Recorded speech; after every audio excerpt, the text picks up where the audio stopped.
Bonjour tout le monde. Voilà, je voudrais vous parler aujourd'hui de la confiance en soi. On entend beaucoup parler d'avoir confiance en soi et je vais un petit peu vous expliquer comment personnellement j'ai travaillé et j'ai percuté en moi cette notion de confiance qui ne s'accordait pas vraiment à tout ce qu'on m'expliquait que les personnes avaient travaillé avec des ateliers de part et d'autre. Voilà. Donc, si j'ai bien compris ce qu'on m'a expliqué, bien sûr, ça commence par il faut vous aimer, donc vous-même, donc l'amour de soi, après l'acceptation de soi, de quelle image on a, donc ensuite accepter l'image que l'on a. Il y avait aussi l'acceptation, la vision de soi, l'amour de soi. Il y avait plein de petits éléments comme ça. Et je m'étais fait la réflexion, mais si je dois cocher les cases de ce qu'on me dit qu'il faut corriger, eh bien moi, vraiment, je n'aurais pas grand-chose de juste ni d'équilibré. Parce que, comme tout le monde, on ne s'accepte pas, on ne s'aime pas, on a notre trauma d'enfance, etc. Plein de raisons pour pouvoir cocher les cases, disons, pas trop, un peu, beaucoup, moyen,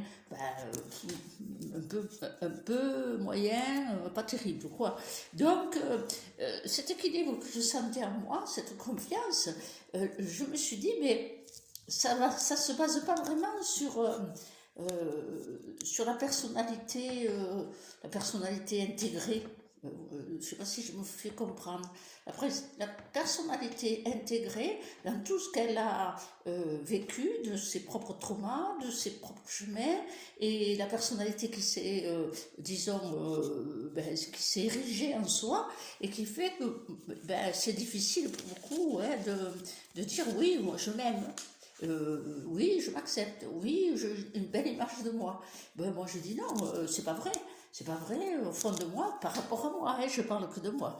Alors j'ai trouvé que c'était un gros travail ça. Ouh là, je me dis, c'est un gros travail d'arriver à s'accepter, à s'aimer, tout ça.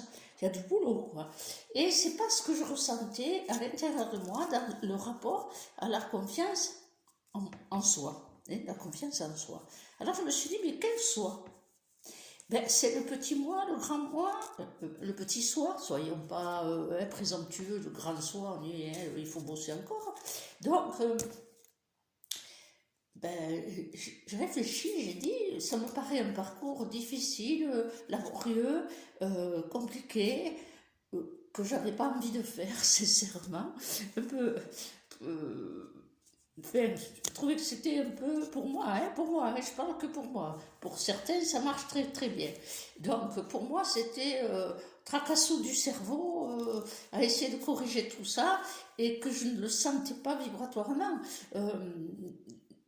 J'avais cette conscience de ces marqueurs de l'enfance où on n'arrive pas à s'aimer puisqu'on ne nous aime pas, ou qu'on a le sentiment qu'on ne nous aime pas, et surtout qu'on a le sentiment qu'on n'y a pas sa place.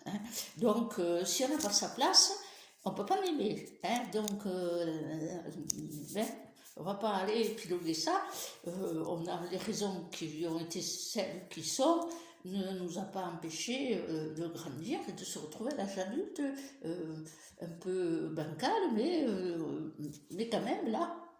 Donc, travailler tout ça, en fait, je me suis dit, mais qu'est-ce que c'est la confiance? Alors, j'ai pris le dictionnaire et une définition qui me plaît bien, sentiment de sécurité, je vais mettre les lunettes, sentiment de sécurité d'une personne qui se fie à elle-même.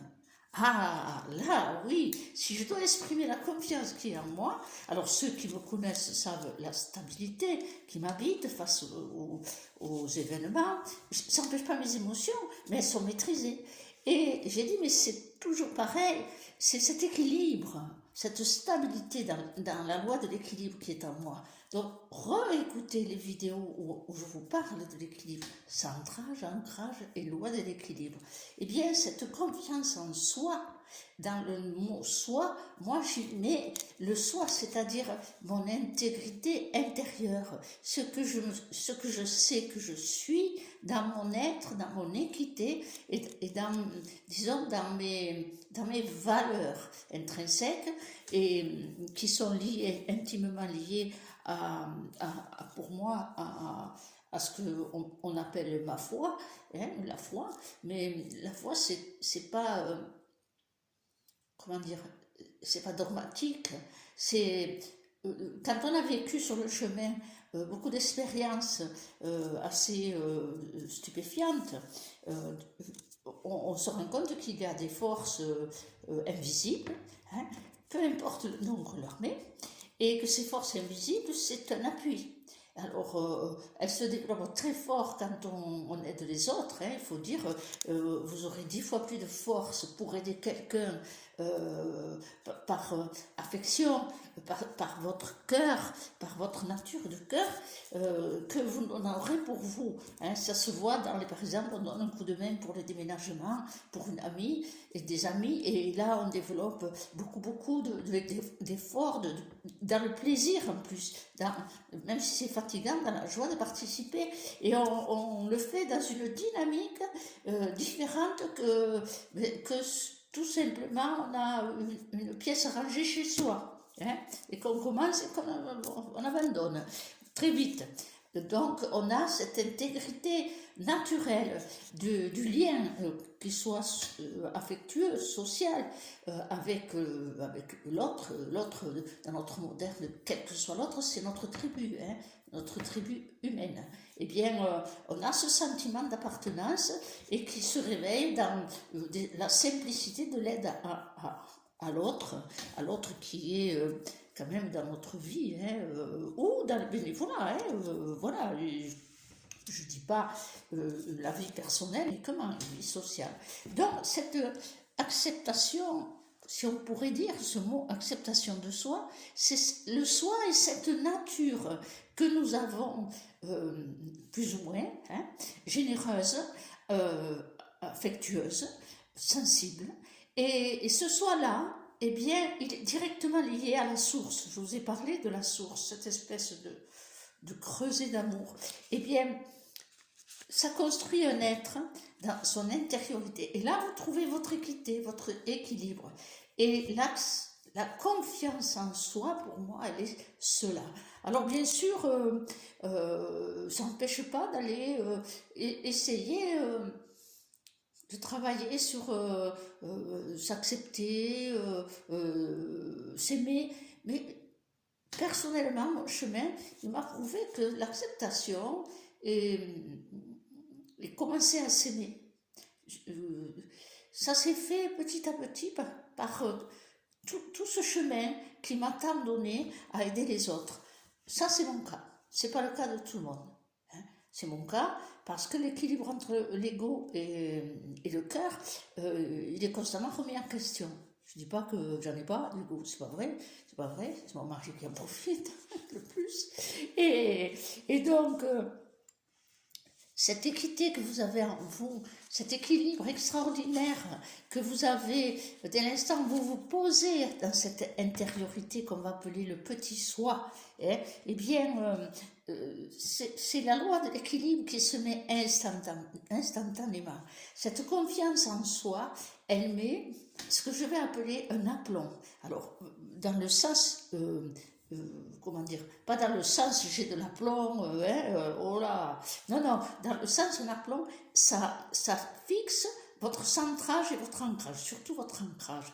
Donc, l'aplomb, ça me paraît, vous voyez, comme un plomb de pêche qu'on met au bout d'une ligne, il va se stabiliser. Eh bien, cet aplomb intérieur, qui n'est pas de l'arrogance ou autre chose, qui est tout simplement une stabilité, cette stabilité instruit en vous, dans vos cellules, un équilibre. Et on ne s'en rend pas compte, mais se met en route toute une dynamique au niveau du cerveau, avec un équilibre au niveau des réactions, donc de l'adrénaline, la noradrénaline. Les réactivités impulsives n'existent pas, elles existent à l'intérieur, mais elles sont maîtrisées. hein. Elle permet d'avoir un recul, un regard, une observation sur celui qui vous parle ou sur la situation, même si c'est au travail, hein, parce qu'au travail, il faut être affirmatif dans sa confiance en soi. Eh bien, c'est pas de la théorie. Vous avez vos idées, vous avez analysé la situation mathématiquement, on va dire, hein, des éléments du travail. Et qu'est-ce qui se passe dans le rapport humain? Ben, dans le travail, il y a des sous-chefs, des chefs, etc. Et quand il y a des positions à prendre et à défendre, bien souvent, le cerveau, il argumente. Oui, mais posez vos arguments sur le papier. Là, voilà, c'est un historique. Mais à l'intérieur de vous, posez vos énergies. Ne vous laissez pas embarquer dans ce qui vous contre ou ce qui vous semble injuste. Hein. La confiance en soi vous permet d'être stable dans ce que vous pensez et ce que vous allez dire, même si, à l'arrivée, vous avez la décision qui se prend plus haut, qui est contraire à votre justesse, à votre logique. Ça, c'est pas votre problème. Vous êtes resté dans votre équité intérieure. Prenez peut-être parfois le risque qu'on vous trouve contestataire. C'est comme si on décernait une médaille. Bon, je trouve, hein. Parce que vous ne rentrez pas dans les codes, parce que vous avez gardé votre équité si vous trouvez que c'est injuste, surtout injuste pour l'entreprise déjà, hein, parce que ça arrive, ou pour les autres, et pour vous aussi, mais c'est un état qui se dynamise là dans le collectif. Ensuite, la confiance en soi dans cette expression du soi, de sa nature véritable, voilà, intérieur, avec le filtre, vous l'avez travaillé, l'ego, vous avez travaillé, vous savez, vous regardez, est-ce que c'est pas la nature de l'ego qui me fait réagir comme ça, en colère ou contrarié? En fait, il faut s'observer et pas rester dans une position fermée, avec un visage contraint, parce que ça vous a contrarié ce que vous a dit quelqu'un. Non, il faut lâcher prise. Oui, ça vous a contrarié. Bien sûr que ça vous a contrarié. Ben, vous n'allez pas le dénier, mais la confiance en soi vous permet de revenir à l'intérieur et dire, en fait, cette personne a exprimé ce qu'elle pensait et qui n'est pas ajusté pour moi. Si c'est pas ajusté, pourquoi je laisse cette émotion m'atteindre de la contrariété? Je réfute les arguments, j'essaye pas de convaincre parce que on se rend compte que la situation de l'échange, elle est bornée, hein, elle se borne des deux côtés, hein, non, attention, hein, on ne dit pas qu'il n'y a qu'un côté, des deux côtés, l'un dans son argument, etc., l'autre dans son état contrarié. Donc, on pose les énergies, le souffle, et on trouve cette point d'équilibre qui existe en nous. Si vous avez relu et réécouté les ateliers, vous allez mieux le comprendre, ce plan d'équilibre. C'est une loi.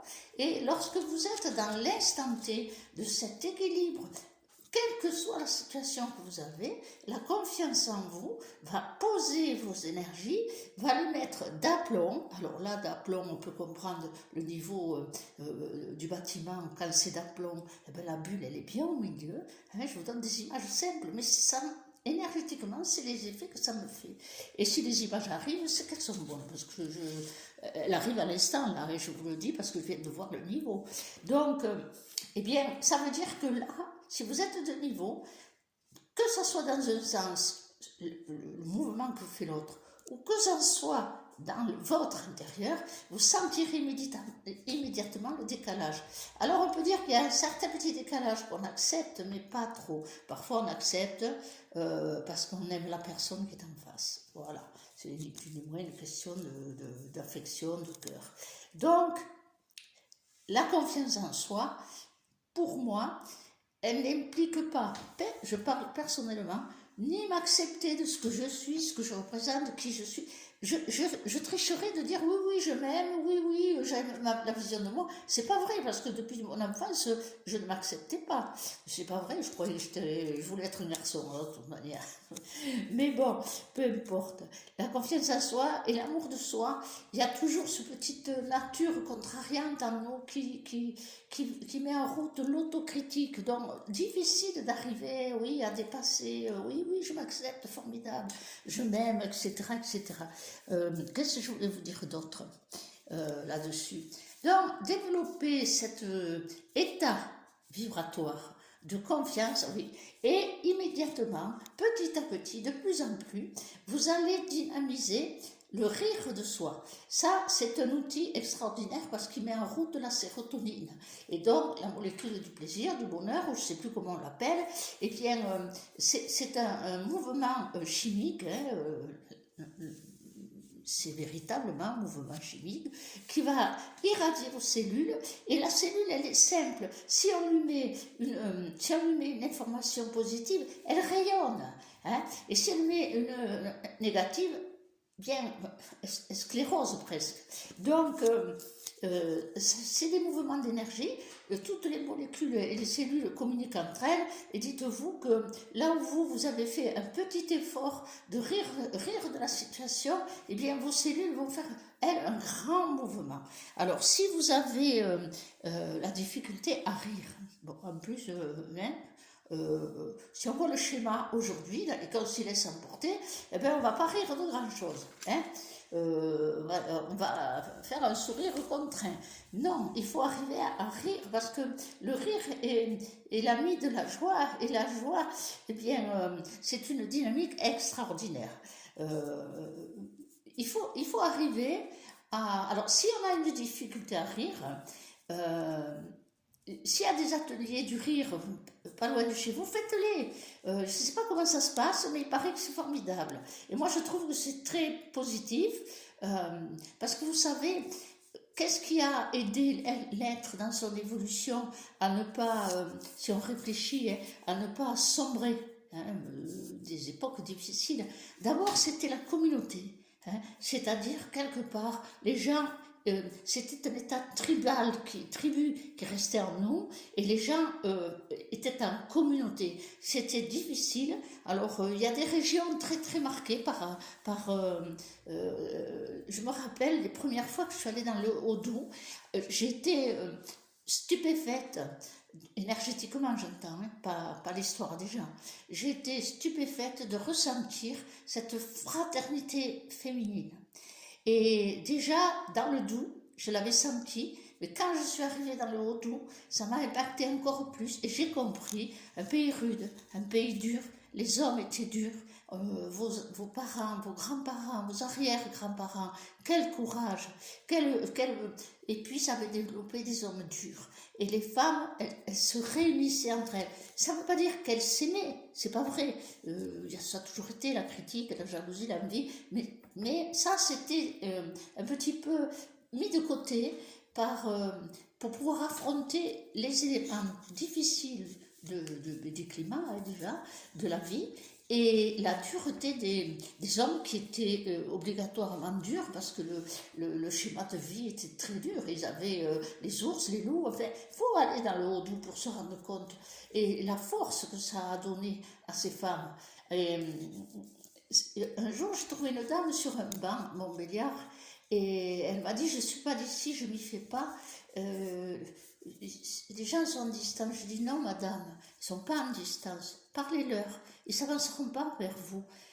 Il faut comprendre que c'est des...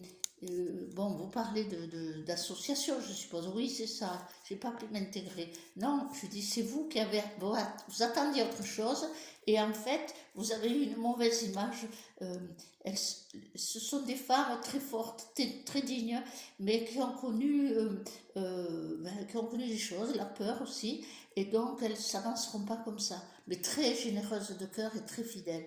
Donc, il faut s'ouvrir en même temps. Cette confiance en soi, elle permet cette ouverture, et sincèrement, tout le temps qu'on était dans le Doubs, on n'a eu que des moments d'amour et de chaleur de toutes. C'est vraiment très fort, cette solidarité quelque part, solidarité affectueuse. Hein. Nos anciens, ils ont fait une solidarité pour plus de travail, parce que les femmes s'aidaient pour... il n'y avait pas la machine à laver, et il n'y avait pas le confort. Donc elles s'aidaient pour les tâches. Donc aujourd'hui, cette confiance en soi, il va falloir savoir l'appliquer. Il va falloir savoir l'appliquer lorsque vous sortez de chez vous et que vous rentrez dans le monde. Eh bien, cette confiance en soi, il faut qu'elle vous irradie de manière à favoriser des rencontres, déjà. Des rencontres avec des personnes qui, immédiatement, la confiance en soi crée un rayonnement et les personnes sensibles le sentent et ça crée des rencontres. C'est véritable, hein, mais bien sûr, on ne sort pas pour les rencontres, on sort pour vivre, pour être vivant. Et donc les choses se font. Et puis c'est des rencontres, petit à petit, on se rend compte, mais vous savez, un sourire, un simple sourire, un échange, c'est déjà beaucoup. Tout s'est verrouillé, c'est terrible. Donc, la confiance en soi, là, pour moi, c'est cela. C'est vibrer cette dynamique dans la loi de l'équilibre, ce rayonnement à la source, et ne pas se laisser basculer dans la méfiance. Parce que souvent, le rapport à l'autre, c'est la méfiance. Alors là, c'est presque paranoïaque des fois, hein, mais ça peut venir des traumas, hein, mais ça vient aussi de l'opposition que fait notre ego à cet état de confiance en soi. Ça ne lui convient pas. Donc, il nous met des paranoïas, des méfiances. La défiance, ça c'est bien la défiance, parce que la défiance permet l'observation et peser le pour et le contre. Alors aujourd'hui, on va dire, en toute honnêteté, nous sommes en défiance avec tout ce qui se passe et tout ce qu'on nous impose. Eh bien, c'est très sain.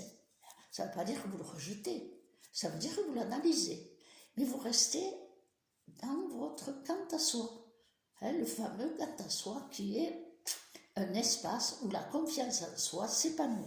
Voilà, c'est ce que je voulais vous dire aujourd'hui. Utilisez à la fois le rire et à l'intérieur de vous, pardon, à l'intérieur de vous, entrez dans cet état de stabilité, centrage, ancrage, loi d'équilibre. Relisez parce que tout est interconnecté, tout est lié. Si vous pouvez prendre le temps de réécouter les vidéos, quand vous entendrez, je ne sais plus ce que j'ai dit moi dans les vidéos, ne me le demandez pas, je ne m'en rappelle pas, c'est spontané.